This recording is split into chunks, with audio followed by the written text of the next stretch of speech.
lo que les voy a presentar estuve pensando cómo iba a ser, porque esto que les voy a hablar es un trabajo de 40 años. Hace 40 años que estamos trabajando en este tema, y ahora me estaba acordando, la leucemia linfoide crónica es una hemopatía que forma parte de lo que podríamos llamar los cánceres indolentes. Es una hemopatía del linfocito B, pero que tiene algunas características que son absolutamente típicas de esta enfermedad. Por ejemplo, la expresión de inmunoglobulinas de membrana muy baja. Ustedes saben que el linfocito B expresa la inmunoglobulina de membrana, que es el receptor para el antígeno, que el linfocito B a través del receptor va a reconocer el antígeno, y si lo reconoce va a evolucionar, se va a transformar en plasmocito y va a secretar las inmunoglobulinas. Y este receptor, que es el receptor específico para el antígeno, está muy expresado muy bajamente. Y eso fue mi primer trabajo, en 1974, en el cual demostramos esto por la primera vez. Después, como vamos a ver, contrariamente a lo que se esperaba, expresa genes de inmunoglobulinas mutados y no mutados. Expresa altos niveles de una proteína que se llama el BCL2, que es una proteína contra la apoptosis, y esa es una de las características de esta enfermedad. Mucha gente dice que es una enfermedad acumulativa, porque las células tienen una resistencia a la apoptosis. También las células están bloqueadas en el ciclo celular en la fase G1 precoz. Curiosamente, y esto es absolutamente típico de la leucemia linfoide crónica, es el único linfocito B que resiste a la transformación por el virus EBV. Ustedes saben que una forma de inmortalizar líneas del linfocito B es infectarlos con el virus de Epstein-Barr. Y el linfocito B de la leucemia linfoide es el único linfocito B que se conoce que resiste. No tiene alteraciones cromosómicas típicas, como es el caso de la mieloide crónica, que tiene la translocación clásica. Y tiene una altísima frecuencia de hipogamaglobulinemia y de anemia hemolítica autoinmune. Es la causa más frecuente de hipogamaglobulinemia en el adulto. Bueno, yo estuve pensando si iba a hablar de esto o de la parte clínica. Pensé que a ustedes les iba a interesar más la segunda parte, que es la parte clínica. Una característica de esta enfermedad es que es una enfermedad difícil de predecir la evolución al principio. Un tercio de los pacientes que tienen leucemia linfoide crónica no requieren jamás tratamiento y se mueren de causas que no están vinculadas con la leucemia linfoide crónica. Un segundo tercio empiezan en forma indolente, pero en algún momento la enfermedad progresa, requieren tratamiento y mueren frecuentemente por causas relacionadas con la enfermedad. Y el tercer tercio de esta enfermedad, los pacientes tienen una enfermedad agresiva desde el inicio, necesitan tratamiento inmediato y en la mayoría de los casos mueren de esta leucemia. Bueno, un trabajo que hicimos en la Pitié-Salpêtrière con el profesor Binet, que es uno de los precursores en el desarrollo de esta enfermedad. Al principio, cuando nosotros llegamos, y era lo que a mí me habían enseñado, se pensaba que las leucemias linfoides eran más graves si tenían anemia y trombopenia, pero no había ninguna cosa que permitiera identificarlo. Y con el profesor Binet voy a hablar solamente de la clasificación que hicimos nosotros, empleando un método estadístico que es el método de Cox. Pudimos distinguir dos grandes factores pronósticos. Uno, lo que eran las citopenias, es decir, la anemia o la trombopenia, y a eso lo llamamos estadio C. Y después, de acuerdo a la importancia de la masa tumoral, dividimos estadios A y B. Y eso en función del número de zonas ganglionares, esplenomegalia y hepatomegalia que tenía el paciente. Menos de 3 zonas era estadio A y 3 o más estadio B. Y esta clasificación, que fue un poquito posterior a una clasificación americana también que produjo un grupo de Canty-Rye y Savitsky, son las dos clasificaciones que hoy se usan comúnmente en el mundo.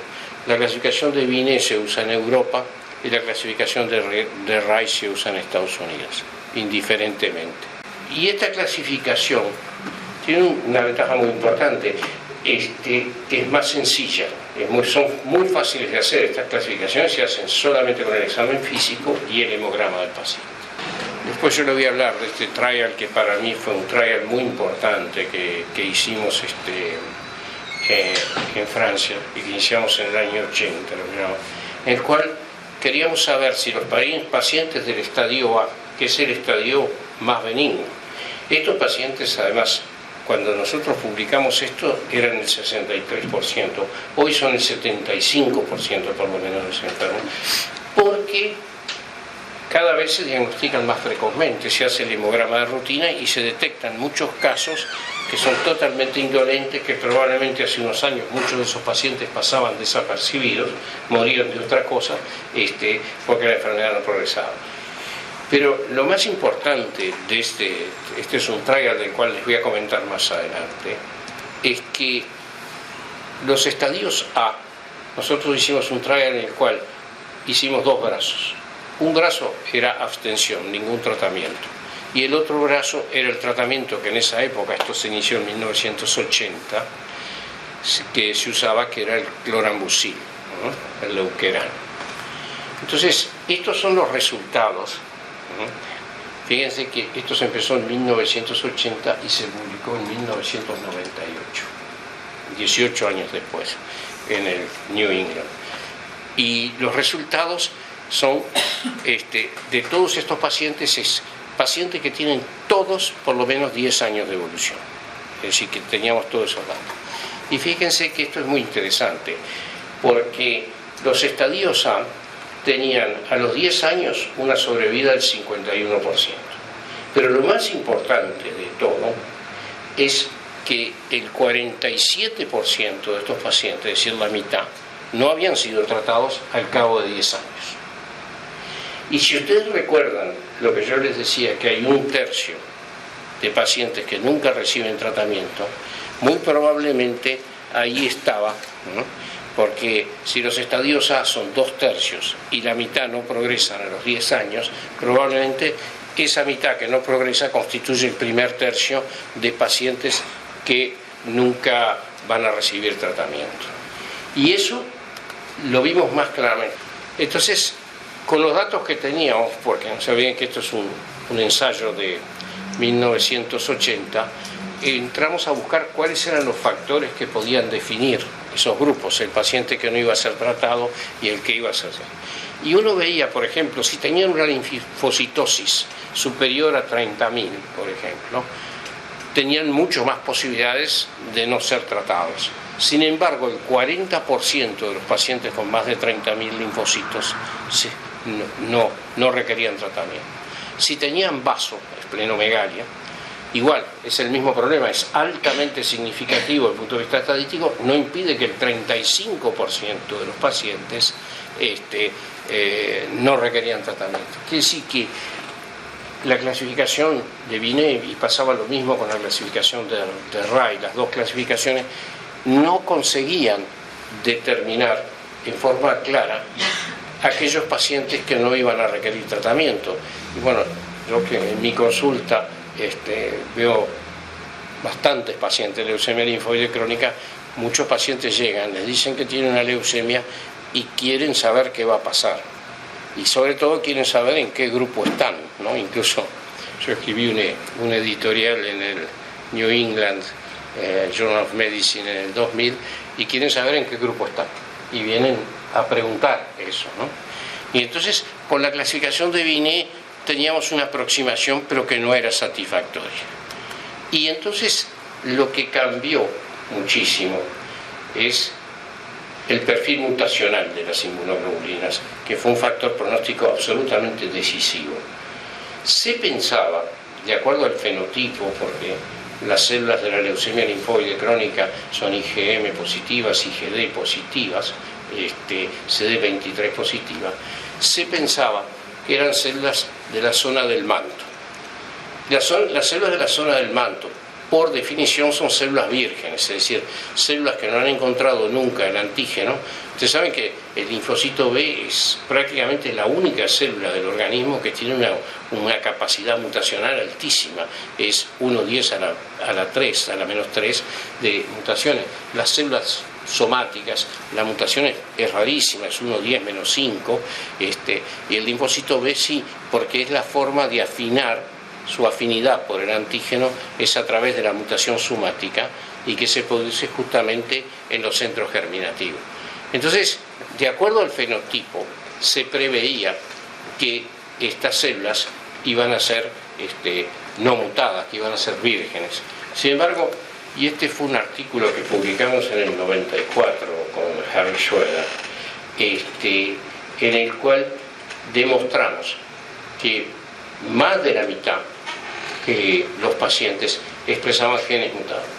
Como esto iba totalmente en contra de las teorías de la época, las teorías de inmunología, este artículo demoró 8 meses en ser aceptado, porque iba y volvía, y al final estaba hecho sobre 75 pacientes.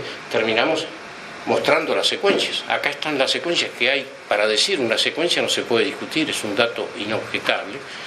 Y bueno, y este artículo, que fue en el 94, dio lugar a 2 publicaciones en el año 99, en las cuales por primera vez demostraron que el perfil mutacional era probablemente el factor pronóstico más importante. Ustedes ven la curva de arriba, en la cual son los pacientes que tienen un perfil mutado, y la curva de abajo, los pacientes que son no mutados. Y las diferencias son enormes. Y entonces, asimismo, la otra cosa que agregó muchísimo al pronóstico de la leucemia es las alteraciones cromosómicas, que no son constantes, es solo el 55 a 60% de los pacientes con tienen alteraciones cromosómicas. Pero aquellos que tienen una lesión del 11q, ¿no?, o 17p, que 17p codifica, esa deleción codifica para la proteína P53, que ustedes saben que es una proteína clave en oncología, porque es aquella proteína que cuando hay un desarreglo en el ADN le dice a la célula, la envía a la apoptosis. Y cuando esta proteína está mutada y pierde su capacidad de controlar la proliferación celular, sobre todo la proliferación atípica, eso se ve en muchos cánceres, no solamente en la leucemia linfoide, es un factor de gravedad.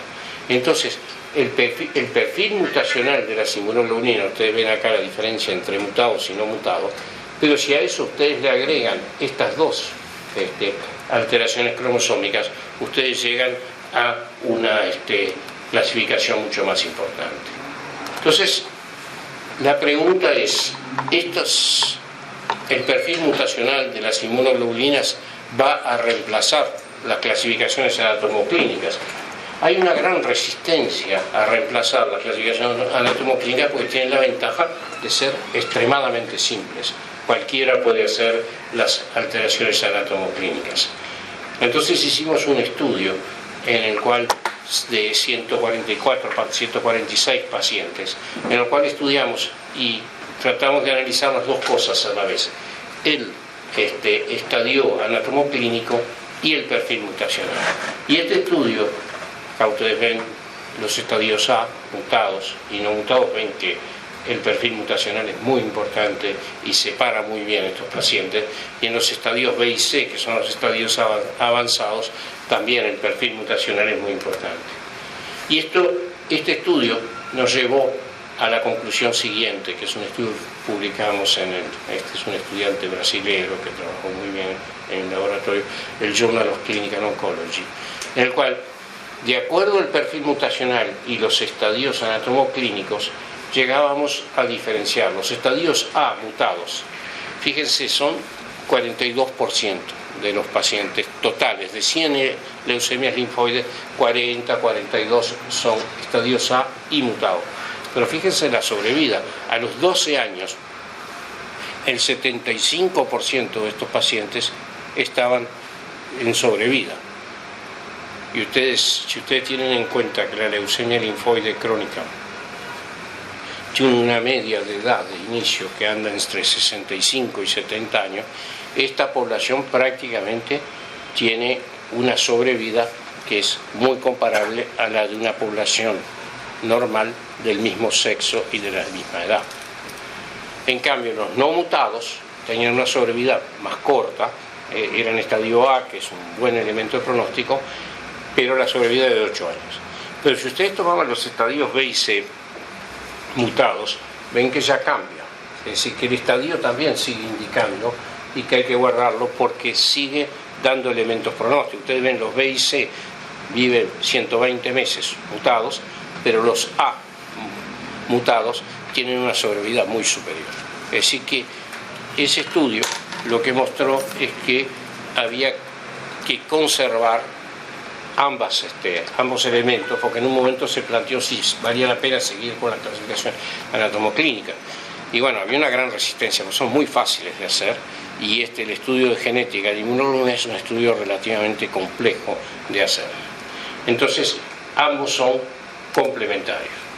Entonces, llegamos a esta definición en la leucemia linfoide crónica, que es una enfermedad, porque en un momento la diferencia en la sobrevida entre los pacientes mutados y no mutados era tan importante que mucha gente llegó a plantear si eran la misma enfermedad. Y sin embargo, hay características que son constantes, como yo decía, la subexpresión de las inmunoglobulinas de membrana, BCR quiere decir el receptor del linfocito B, la sobreexpresión de la proteína BCL2 y la incapacidad de ser transformados por el virus EBV, que son características propias de la enfermedad. Y sobre todo, lo que terminó con la discusión es que justamente en esos momentos aparecieron los microarrays, que son esos estudios genéticos, que fue una revolución hace 10 años, los microarrays, y que hoy ya están completamente sobrepasados por el secuenciado de inmunoglobulinas o de otros genes de alta velocidad. Y lo que mostró los estudios con microarray, y nosotros hicimos un estudio también en ese sentido, que no fuimos los primeros fue un grupo americano, nosotros publicamos después, pero confirmamos eso, es que esta enfermedad tiene una expresión génica que es única y que por lo tanto define la enfermedad. Por lo tanto se trata de una única enfermedad. Y como nosotros definimos después, con dos variantes. Una variante indolente, que está definida sobre todo por la mutación de los genes de inmunoglobulinas y por una serie de otros caracteres que no los voy a ocurrir, ¿no? En cambio, la variante, digamos, progresiva de la enfermedad empieza con genes de inmunoglobulinas que no son mutados y todos los factores que ustedes ven, ¿eh? Entonces, esto nos llevó, hicimos una review que escribimos con un colega inglés, Terry Hamlin, mi querido amigo, en la cual propusimos una nueva clasificación de esta enfermedad, que fue publicada en el Lancet en 2008, y esa clasificación, basada en la serie del Hamlin, fue el que publicó primero de los genes de inmunoglobulinas y su importancia pronóstica, y por eso el Lancet nos pidió a nosotros de hacer una review. Y entonces, esta clasificación es la que nosotros propusimos. Ustedes tienen los estadios A mutados, 43%, la sobrevida ustedes la vieron. Bueno, la indicación del tratamiento es clarísima, esos pacientes no deben ser tratados de ninguna manera al principio, ¿no? Es decir, porque algunos de esos pacientes progresan. Y entonces ustedes me dirán, bueno, si yo tengo un estadio A y tengo un perfil mutado de inmunoglobulinas, entonces estoy salvado, formo parte del primer tercio. Bueno, sí, como yo le digo a los pacientes, tienen muchas chances de que sea, pero dentro de ese grupo hay un 10% de pacientes que progresan y no sabemos por qué. Bueno, las incertidumbres propias de la medicina, ¿no? Los estadios A, que son aquellos que tienen menos de 3 áreas ganglionares y esplénicas comprometidas, que son no mutados, ¿no? Y que constituyen el 20% del total de los pacientes. Estos pacientes tienen una media de sobrevida de 8 años, y estos pacientes también, si bien uno puede esperar porque estos pacientes después cuando los estudiamos a fondo vimos que más o menos el tiempo de progresión, lo que se llama progression free survival, es más o menos de 3 años. La mayoría de estos pacientes van a progresar, pero hay algunos que no progresan nunca, y acá también es una incertidumbre.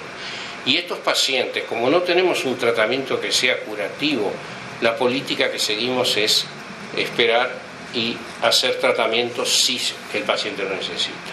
Los estadios mutados A, B y C también, misma terapéutica, y los no mutados, B y C, entonces ahí sí el tratamiento de entrada está indicado, y incluso un tratamiento agresivo, dependiendo de la edad del paciente.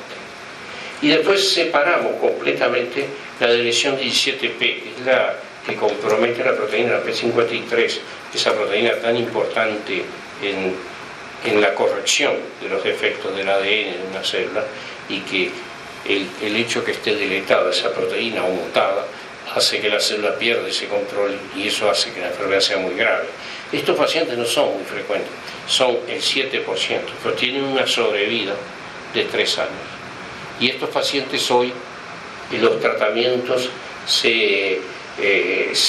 hoy se indica que ese estudio hay que hacerlo antes de iniciar un tratamiento, porque cuando tienen esta deleción no responden a los tratamientos clásicos, y por lo tanto hay que hacerles tratamientos no convencionales del tipo trasplante de médula ósea. El grupo francés, el cual yo trabajé, primero fue el profesor Binet y después yo lo sucedí a él como chairman del grupo, lanzó en Francia 3 grandes protocolos.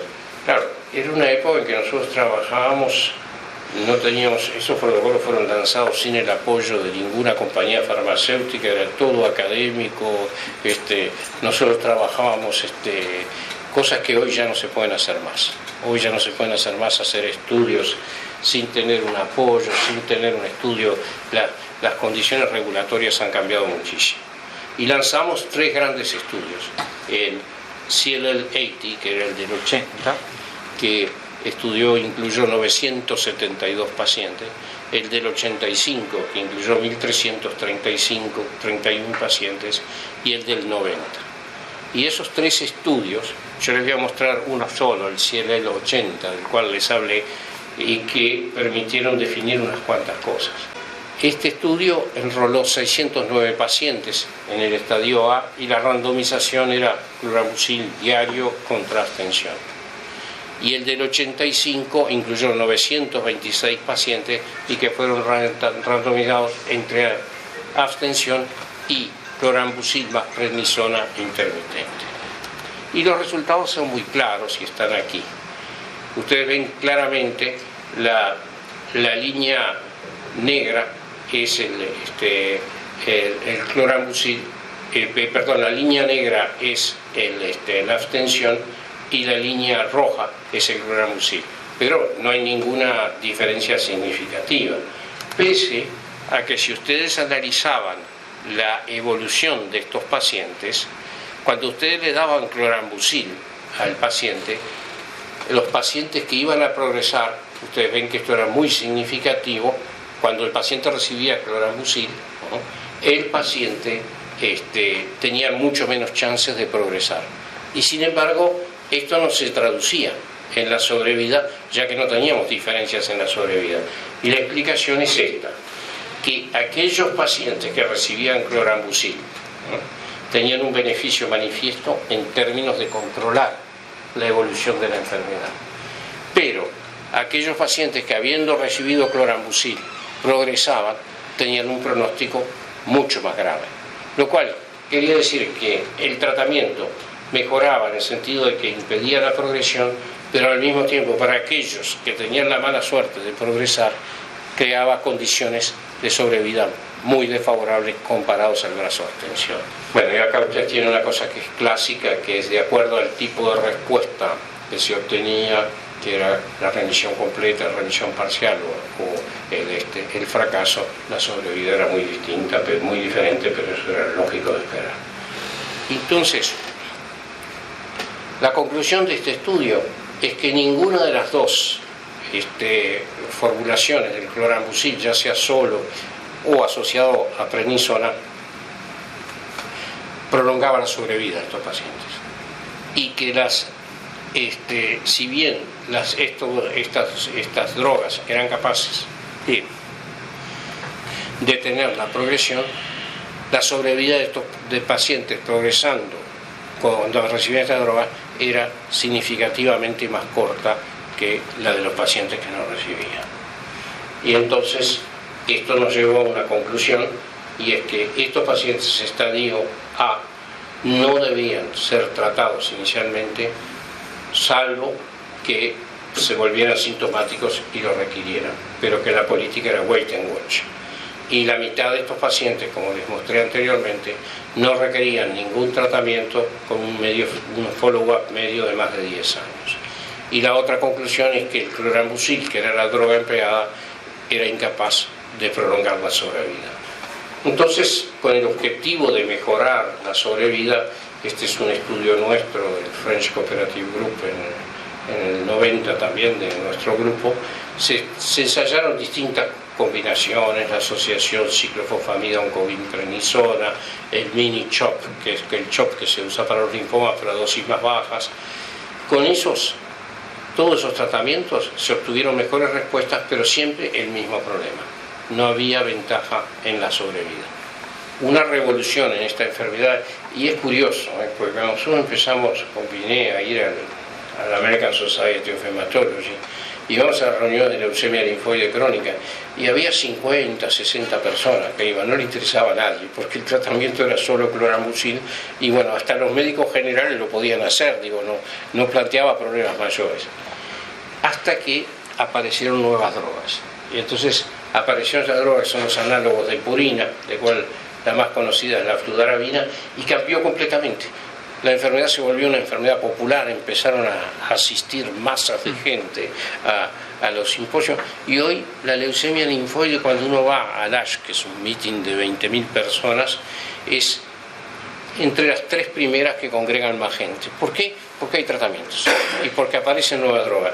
¿Y cómo cambia la forma de procesarse una enfermedad? Y bueno, los análogos de purina fueron un avance, porque consiguieron mejorar lo mismo, ¿no? Prolongar más la progression free survival en estos pacientes. Pero sin embargo, el estudio nuestro es el estudio blanco, Lepoy et al., y ustedes ven que no obtuvimos ninguna mejoría en la sobrevida de estos pacientes. La sobrevida fue la misma en los brazos, el brazo quimioterapia clásica o fludarabina.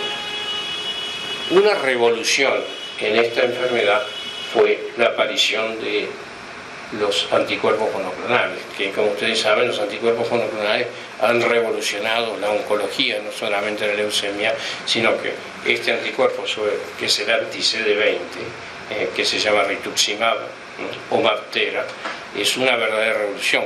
Cambió completamente la sobrevida de los linfomas no hodgkinianos, habiendo mejorado la sobrevida en forma hoy indiscutible, y es el CHOP asociado con este anticuerpo, con el anti-CD20, es el tratamiento que hoy se considera el gold standard de los linfomas. Y en la leucemia linfoide crónica pasó un poco lo mismo. El tratamiento que se usaba hasta entonces era la fludarabina, que es un análogo de purina asociado con ciclofosfamida, y con buenos resultados, pero que no había logrado mejorar la sobrevida. Y este es un estudio alemán, ¿no?, en el cual incluyeron 800 y pico de pacientes, 817 pacientes, en el cual compararon, ¿no?, la fludarabina asociada con la ciclofosfamida a la fludarabina asociada con la ciclofosfamida y el rituximab. Y este fue un estudio muy exitoso, porque mostró diferencias muy significativas entre el brazo que tenía rituximab o MabThera. Esto en la progression free survival estábamos siempre en lo mismo, pero lo más importante de este estudio es que por primera vez mostró una mejoría en la sobrevida de estos pacientes. Se vio por primera vez una sobrevida aumentada en estos pacientes, que eso es la primera vez que veíamos eso en esta enfermedad. Y eso hizo que este tratamiento hoy es considerado como el gold standard en esta enfermedad, y el Fondo Nacional de Recursos acaba de autorizar el uso del MabThera para esta enfermedad en función de estos resultados. Pero, ¿cuál es el problema que tenemos con la leucemia linfoide crónica? Y que es un problema que es muy frecuente en oncología. Ustedes pueden obtener, y con estos tratamientos se obtienen respuestas en el 70-80% de los pacientes. Pero, sin embargo, después que ustedes tienen una inducción exitosa, la enfermedad, la recaída de la enfermedad es casi inevitable.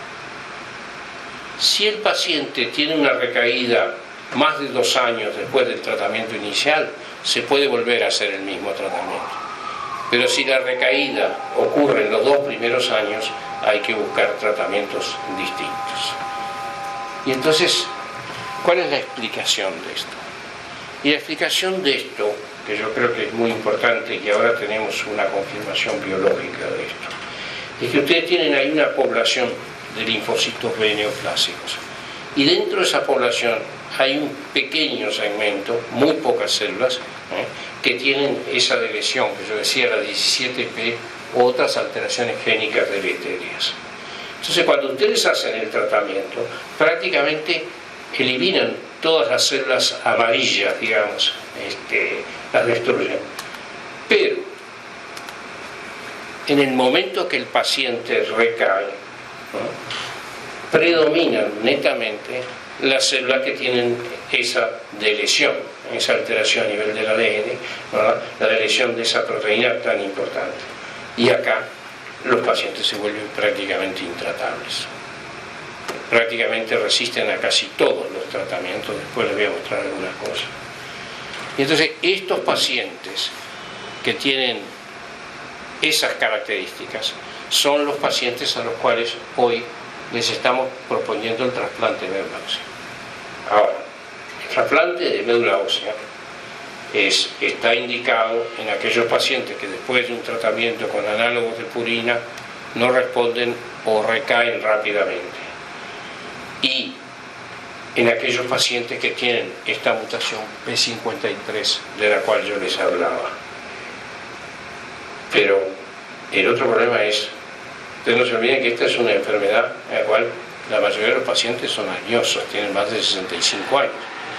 Y el trasplante de médula ósea en esta enfermedad tiene un porcentaje de mortalidad que es alto, del 30%. Es decir, que solamente se puede emplear esto en pacientes relativamente jóvenes, yo diría de menos de 60, ahora que se hace mini alotrasplante, que es con dosis bajas de quimioterapia, se puede hacer hasta los 65 años si el paciente está bien, pero esto limita mucho las posibilidades. La primera posibilidad es que hay que tener un dador. Bueno, ahora con los ficheros internacionales casi siempre se logra conseguir un dador, que eso es una cosa que ha evolucionado. Pero después viene el problema del paciente. Si el paciente está en condiciones de poder recibir un trasplante, que lamentablemente es casi la única solución que hay para estos pacientes, y que solamente se puede aplicar a pacientes que estén en muy buen estado y que tengan una edad no demasiado avanzada. Porque el gran problema que ustedes tienen en esta enfermedad es lo que llamamos las comorbilidades. Y ustedes fíjense que si usted toma pacientes de más de 75 años, fíjense que hay un 25, hay un 30% de estos pacientes que tienen por lo menos 5 comorbilidades asociadas. Y esto cambia completamente la orientación del tratamiento. Y mismo pacientes de 55 a 65, que para nosotros son juveniles, son sub-17, digamos, en esta enfermedad, esos pacientes incluso tienen entre 4 y 5 comorbilidades, tienen un 20% de esto. Y esto cambia completamente. Ustedes no pueden no tener en cuenta esto cuando prescriben y definir una estrategia terapéutica, porque además esto cambia completamente. Cuando ustedes miran la sobrevida en función de las comorbilidades, se ve claramente que la sobrevida está influenciada. Entonces, estos pacientes estos pacientes que tienen comorbilidades importantes, entonces, ¿cuál es la estrategia? La estrategia es una estrategia paliativa. Se trata de tratarlo primero si es necesario, si la enfermedad es progresiva. Si la enfermedad es progresiva y tiene todas las características que necesita un tratamiento, en ese caso hacer un tratamiento suave, es decir, que no tiene por objetivo llevar al paciente a remisión completa, sino mejorar su situación, disminuir la sintomatología, mejorar la calidad de vida, pero no tiene como objetivo buscar la curación de la enfermedad. En cambio, si el paciente está en buenas condiciones, se puede intentar tratamientos más agresivos, incluso trasplante de médula ósea, si tiene la indicación. Ahora, lo que yo quería mostrarles acá es una cosa muy importante y al mismo tiempo una gran frustración. Cuando uno ve los tratamientos que han salido en esta enfermedad en los últimos 10 años, hay por lo menos 10 o 12 drogas nuevas. Acá tuvimos que luchar, y yo es la primera vez que lo hago. Yo presenté personalmente al Fondo Nacional de Recaudación, al Ministerio de Salud Pública, una demanda para que dejaran utilizar el rituximab en función de los resultados. En el Ministerio me dijeron, es la primera vez que pasa, ¿no? Yo, para decirles, yo jamás he tenido conexión con ninguna empresa farmacéutica en mi vida. Yo era funcionario, nunca tuve ninguna conexión con ninguna empresa farmacéutica, por lo tanto pero la situación era tan difícil que yo presenté la demanda y finalmente el Fondo Nacional de Recursos la aprobó. Pero fíjense que eso fue para conseguir una droga, que además una droga que ahora está bajando de precio porque ya llegó al fin de la patente y todo eso. Y fíjense todas estas drogas. Hay una droga interesantísima que se llama el ibrutinib. Ustedes saben la revolución terapéutica que fue el Glivec en la leucemia amiloide crónica, es la primera vez que se hace una terapéutica ciblada que va hacia el blanco, ¿no? Y la primera vez que hay una terapéutica molecular. Y esto abrió un campo enorme en buscar inhibidores, porque la leucemia amiloide crónica expresa un gen que es el BCR-ABL, que en realidad es una tirosinquinasa, y que al juntarse con el gen BCL se activa muchísimo su actividad. Y se encontró una molécula que inhibe específicamente, un péptido, que inhibe específicamente esa tirosinquinasa traslocada. Y el resultado es espectacular. Cambió completamente la leucemia amiloide crónica. Hoy se tratan todas con inhibidores de quinasas. Y esos inhibidores de quinasas están empezando a ser utilizados en oncología y cada día aparecen 2 nuevas moléculas que se usan. Y bueno, y en esta enfermedad, por ejemplo, el ibrutinib, los primeros resultados que hay, yo acabo de estar en un meeting en el cual se mostraron los resultados en Alemania, son muy interesantes. Pero esta molécula cuesta $100.000 por año. Y entonces uno enfrenta disyuntivas que son terribles desde el punto de vista médico, porque primero, no se ha demostrado todavía que mejore la sobrevida. Yo, por lo tanto, a un paciente que no tiene recursos ni se la menciono. Ustedes no pueden mencionar al paciente, ustedes mencionan esto al paciente y lo primero que le dice, doctor, tengo que vender mi casa. Entonces, a mí me parece que éticamente uno no puede decir estas cosas. Y bueno, y este es el problema que vamos a tener en nuestro país con estas drogas, todo el problema. Acá está Barango, está Uchi, y ellos saben este problema. Y este problema vamos a tener porque ¿quién va a pagar el costo de estos nuevos medicamentos? ¿Y cómo se va a solucionar el problema? Y acá tienen ustedes, todos estos medicamentos tienen costos más o menos similares, ¿no? Casi todos son de costos parecidos. Y fíjense, aquel medicamento de la vendamustina, yo estuve en Alemania, fue producido en Alemania del Este, en la época que lo hacían en la farmacia del hospital, el medicamento, ¿no? No debe valer nada fabricar ese medicamento. Bueno, lo llevaron a un laboratorio y ahora prescribirle a un paciente este medicamento son $4.000 por mes. Y se usa a vida, hasta que el paciente se vuelva resistente. Bueno, y ese es el problema que tenemos hoy en día. Y ese es un enorme problema de salud. Y me parece que la academia en algún momento va a tener que hincarle el diente porque hay que buscarle soluciones a este problema. Problema además a todos los niveles de la medicina. Entonces, para resumir, en estos años lo que hemos visto es que hemos mejorado muchísimo el pronóstico de esta enfermedad. Hoy lo podemos afinar y casi que a un paciente le podemos decir si va a evolucionar, si no va a evolucionar. Tenemos buenos instrumentos robustos para medir el pronóstico.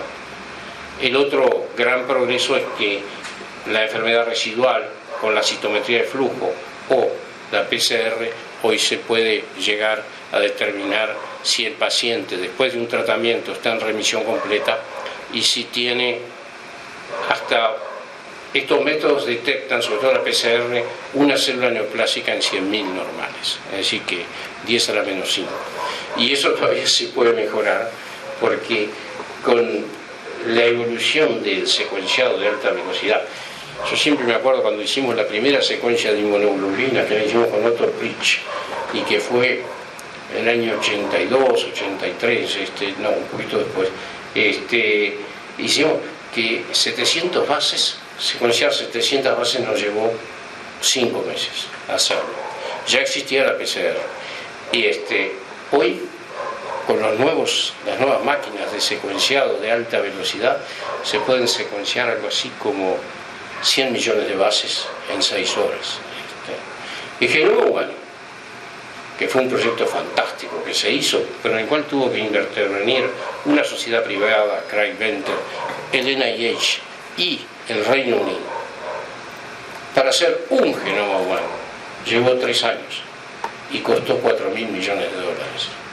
Hoy se puede hacer el genoma humano con estas máquinas, se puede hacer en un mes y va a llegar a costar $1.000 hacer un genoma humano, lo cual hace pensar que mañana probablemente todos los pacientes van a tener un estudio genómico, porque el estudio genómico permite predecir las enfermedades que van a ir, y eso es probable. Y nosotros en el Pasteur teníamos un proyecto muy ambicioso que era estudiar el genoma humano de todos los niños que nacen en nuestro país. Es posible hacerlo, son 40.000. Se puede llegar, bueno, es un problema de infraestructura, de aparato, pero hoy no es irrealizable y poder hacer esos estudios. Y bueno, la enfermedad residual también se puede hacer con el secuenciado masivo, buscar la inmunoglobulina que expresa ese linfocito neoplásico, y es mucho más sensible. Y después en el tratamiento hemos tenido mejorías sustanciales, hemos mejorado la sobrevida, pero no hemos logrado resolver ese problema que yo les decía, el problema de los pacientes, de la resistencia, y que no conseguimos erradicar esta enfermedad, que es el problema de todas las enfermedades indolentes. Los linfomas foliculares, que son linfomas relativamente benignos con respecto a los linfomas difusos, tienen el mismo problema. Se consigue remisión, pero no se consigue curar, porque no conseguimos eliminar hasta la última célula. Y el único tratamiento que cura esta enfermedad es el trasplante halogénico de médula ósea, con todos los riesgos que conlleva como terapéutico. Bueno, esto es lo que yo le quería decir. Este es un meeting que organizamos el año pasado acá en Punta del Este, que fue el primer meeting de leucemia linfoide, al cual vinieron todos los expertos más conocidos del mundo. Ahí está el profesor Binel, el profesor Ray, todos los grandes expertos, y que fue una cosa muy exitosa. Hubo más de 300 asistentes de toda América Latina, y esto dio origen a un grupo en el cual estamos trabajando, que es el Latino American Group on CLL, y que ahora vamos a lanzar el primer protocolo de varios países con Argentina y con Brasil. Uruguay, Argentina y Brasil nos asociamos para hacer un primer estudio terapéutico.